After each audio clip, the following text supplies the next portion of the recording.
What are the consequences of filing for bankruptcy? Individuals and businesses sometimes reach a level of financial difficulty that a decision is made to look into the possibility of filing for bankruptcy. Indeed, there are situations where choosing bankruptcy is the most logical course. At the same time, bankruptcy filing should never be seen as an easy way to get out from under a mountain of financial obligations.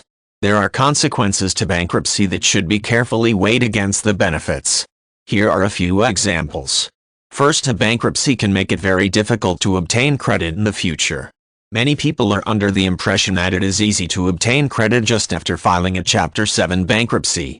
Up to a point, there is some truth in this, as high-risk credit card providers will often extend credit lines to people who have filed bankruptcy recently. However, it is common in many cases to limit credit to individuals and businesses for major purchases for a period of up to 2 years after the bankruptcy is considered fully discharged. For example, qualifying for a home loan will not be possible until 2 years after the Chapter 7 is discharged. If the individual filed a Chapter 13, all debts associated with the bankruptcy must be paid in full. 2 years must have passed since the bankruptcy was discharged, and the credit file in the interim must be free of any new negative entries. Filing for bankruptcy can also impact future career opportunities. Often a person who has gone through bankruptcy filing in the recent past is not eligible for consideration as a director in a business. It may also be impossible to hold certain offices in local organizations that would be helpful in furthering the career.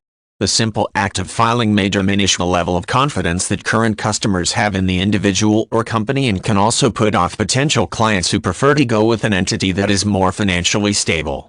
Depending on the circumstances, filing for bankruptcy will also mean losing personal assets.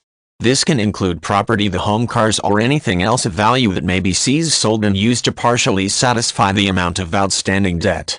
While this is not always the case, it is possible for creditors to petition a court to take this type of action. At the very least, filing for bankruptcy means creating more bad credit history. The action will impact a credit score for at least 6 years and 9 months, and possibly up to 10 years, no matter how financially responsible the individual becomes after the filing takes place. At best, this means settling for credit that carries an outrageous interest rate. In the worst-case scenario, it means an inability to obtain any type of financing for a home or car. Filing for bankruptcy should always be the last resort. If any other arrangements can be made to pay off outstanding debt, they should be considered before engaging in any type of bankruptcy filing. While other methods may also damage credit rating, they also can help to begin the process of reversing a negative rating and restore a healthy credit score over time.